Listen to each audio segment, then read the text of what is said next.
Welcome in, everyone, to a moment of reflection with the Pickerington Church of Christ. In our time together, we're going to be reflecting on the sermon from this past Sunday. So grab your Bibles, sit down with some friends or family, and let's learn how the Word of God can change our lives.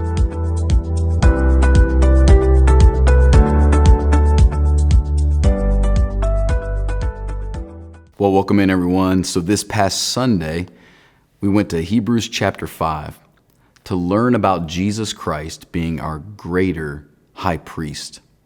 And as we walk through that passage, if you didn't have a chance to hear that message, you can go find it. It's from October the 11th.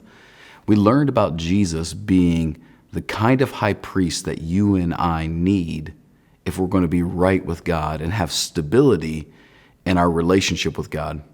I think so many of us walk on eggshells sometimes in our relationship with God. We're not confident that it's rock solid or airtight or that we're completely secure in that relationship. We look to ourselves and see our successes and then our failings. And as we do that, we become sure and then unsure of our standing with God. In the Hebrews chapter 5, we learn that Jesus is the greatest priest who offered the greatest offering to God. And if we trust Him as our priest, we can have a security and a foundation on which we can stand to relate to God, where we don't have to wonder if things are good or not good. And in that passage, there's an interesting line about Jesus that I wanted to share with you for you to have some time of reflection in the Scriptures. In verse 7 of Hebrews chapter 5, it says this: "In the days of His flesh, Jesus offered up prayers and supplications with loud cries and tears to Him who was able to save Him from death. And He was heard because of His reverence."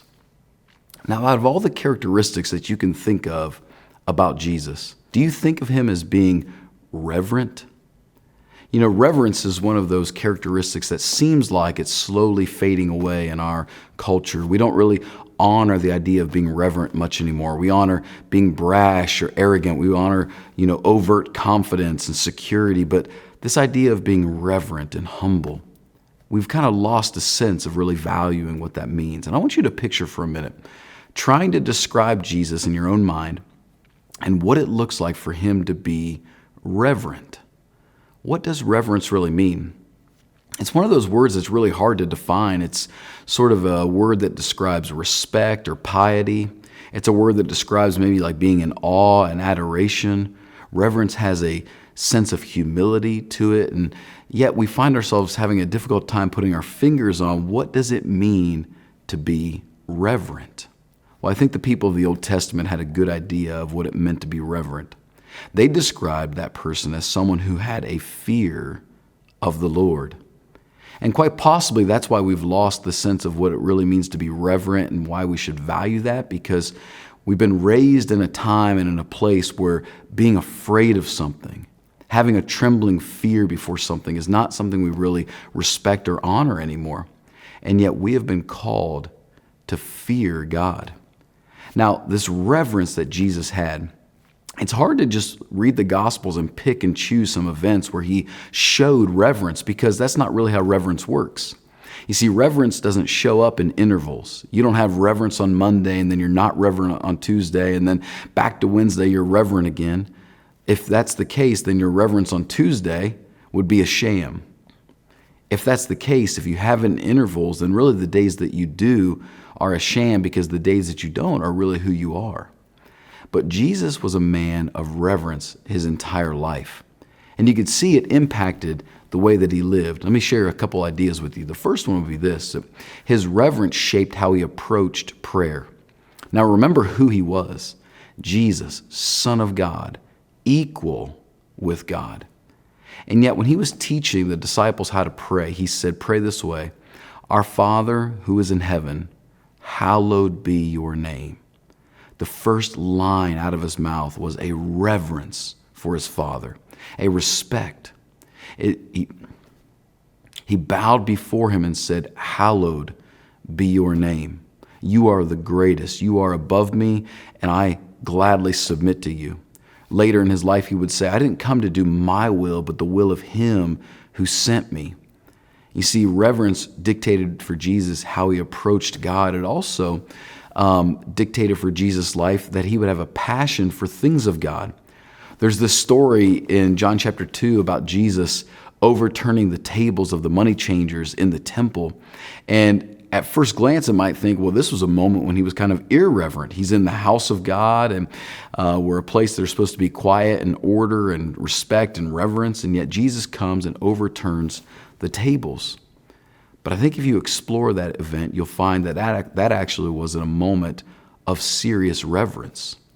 You see, Jesus in that moment when he went to the temple was passionate about the things of God.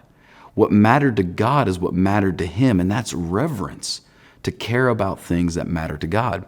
And so those people who were exchanging money and turning the house of God into a den of thieves, like Jesus would say, he flipped the tables over to get them out, not just because they were being disrespectful with money, but because they were actually taking up the place where the Gentiles were supposed to come and be able to pray.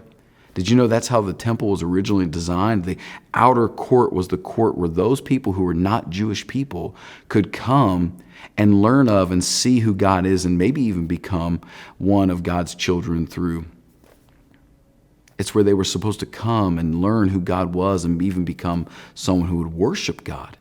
And so Jesus was passionate about the passions of God. He cared about what God cared about because he was reverent. You know, being reverent also affected the way that Jesus had a perspective on life. It gave him an eternal perspective. In this passage here in verse 7, it says that he would cry out to the one who could save him from death. He was crying out with tears, weeping to this God that he believed in. But his reverence for God gave him an eternal perspective on life. And so when he cried out to this God saying, I know you can save me, please help me. But God answered, that's not the way this is going to go. That's not my plan. The eternal perspective of Jesus allowed him the strength to go through what he had to go through, even though in the temporary moment it was not something he wanted to do. His reverence allowed for him to have an eternal perspective. So my encouragement to you this week is think about this. What does it look like for Jesus to live a reverential life? What did it mean for him to be a man of reverence? What did that mean for his life? And then ultimately, as you think about your own life, how can you and I model being reverent and learn to live, not in moments or certain religious places, but actually in the totality of our life? How do we learn to be reverential people so that we can model our lives after Jesus and experience life the way that he lived it? Certainly hope that you're able to spend some time doing that. Dig back into Hebrews chapter 5 and learn about Jesus, your high priest, who mediates between you and God and is the one who makes your relationship with God rock solid. Have a great week. We'll see you soon.